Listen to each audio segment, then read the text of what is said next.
Pilatos e os principais sacerdotes e autoridades do povo.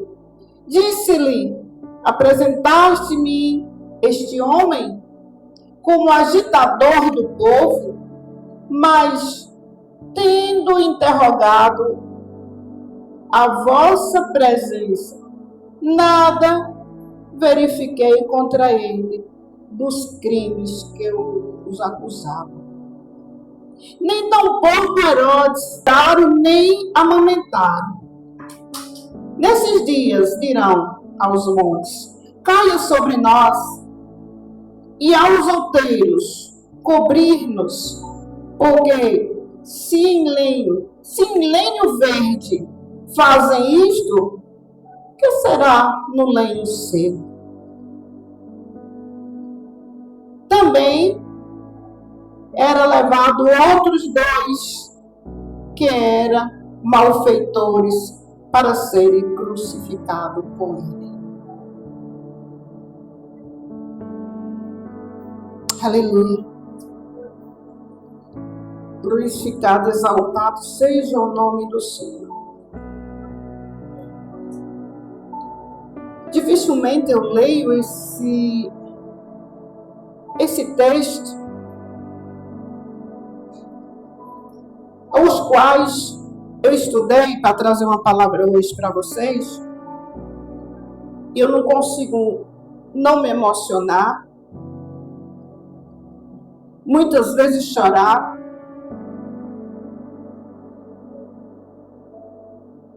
não só pela dor que Jesus sentiu para nos salvar, mas a maneira dele se comportar diante de tudo quanto ele passou. Porque ele renunciou à sua glória. Filho de Deus majestoso, isso aqui todos já sabem. É só uma repetição. Porém, a maneira de Jesus conduzir as coisas, isso é para nos trazer exemplo profundo para quem entende, sente também essa dor. Porque o texto diz que Jesus sangrou por todos os poros a dor da humanidade.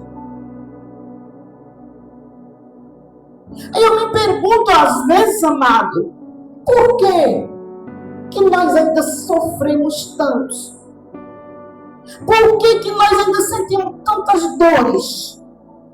Por que nos falta ainda tantas coisas? Se ele fez tudo.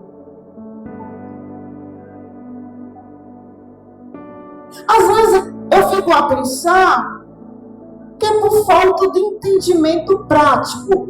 Que uma coisa é você viver a leitura, outra coisa é você botar em prática a ação de Jesus ao nosso favor, por nós.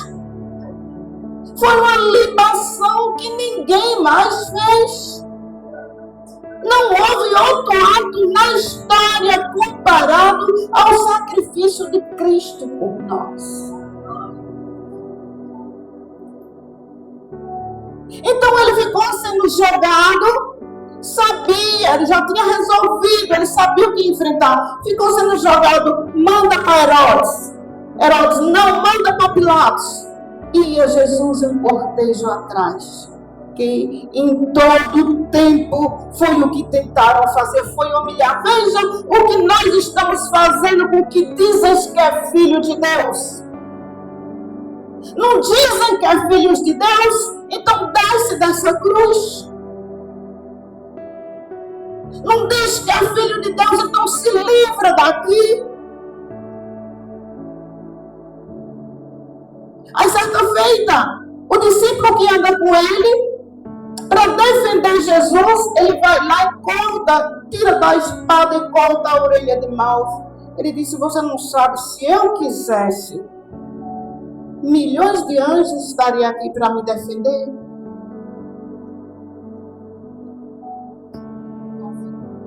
Só que entendemos assim que foi doloroso descrever tanta pancada que ele levou, a ponto de deixá-lo moído. Ninguém consegue descrever isso com palavras. Seus órgãos vitais estavam de fora. Não tinha mais sangue porque já tinha perdido tudo. A última gota foi aquela que caiu no olho do soldado e fez um milagre. Jesus é exemplo de tudo para nós. Agora, a pergunta é: o que estamos fazendo com esses ensinamentos? O que fazemos com ele? Aí, ele diz: fique matar esse homem. Mas eu sei o que eu vou fazer. Por volta da festa, que era uma festa tradicional, sempre soltamos um preso, um malfeitor. Com certeza o povo vai escolher Jesus. E eu fico perguntando: aquela multidão estavam possuídas? Porque tinha que se cumprir. O que aconteceu ali com aquele povo? Eles não entendiam, na verdade, mesmo com tantos milagres e prodígios que o Filho de Deus passou na terra, a multidão não entendia. Jesus ou Barrabás? Solta Barrabás e crucifica Jesus. Crucifica ao Senhor.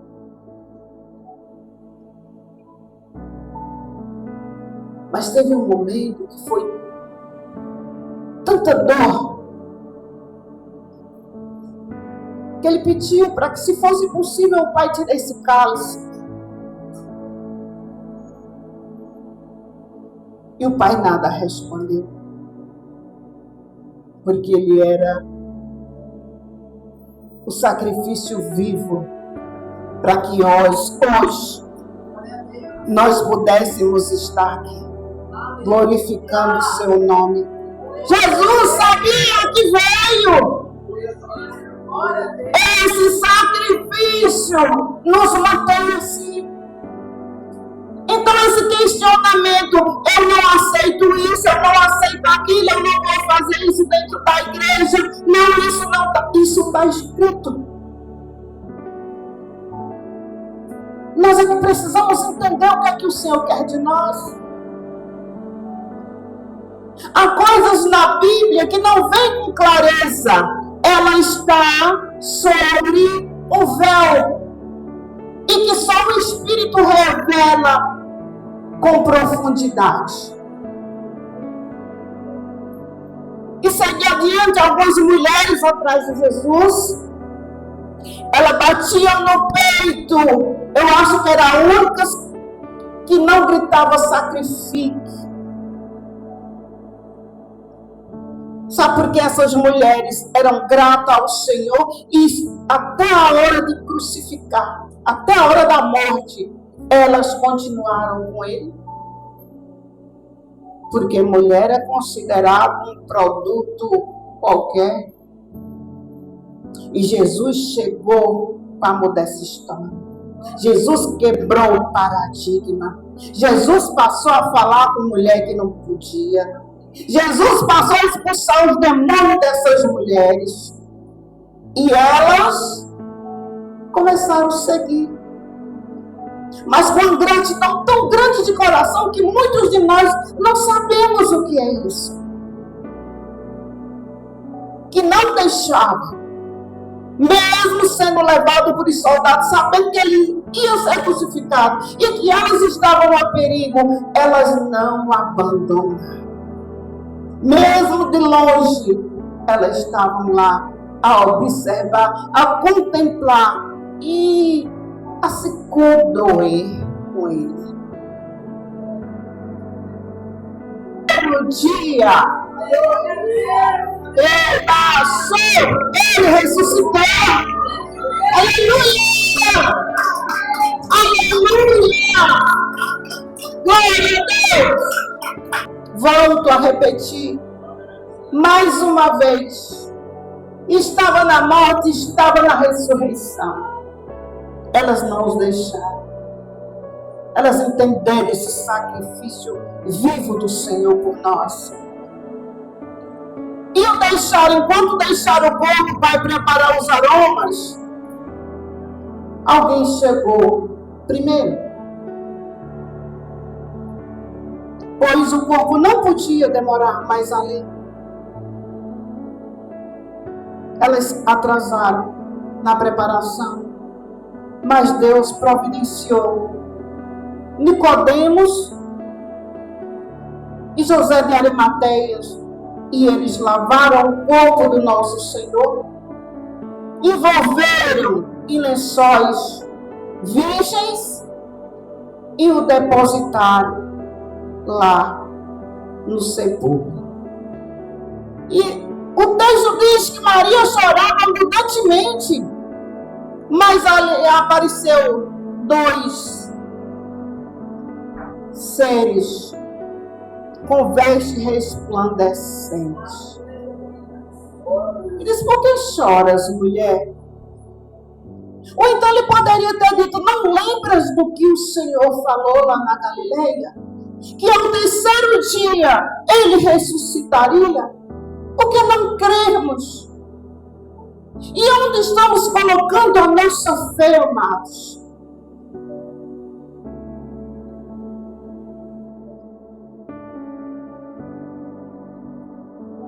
Estamos vivendo um evangelho de facilidades nos dias de hoje. E se nós não procurarmos aprender, viver esse evangelho genuíno que o Senhor nos deixou para viver, nós vamos se misturar ao mundo e viver como qualquer um outro. Qualquer pessoa que vive aí, sem entendimento algum.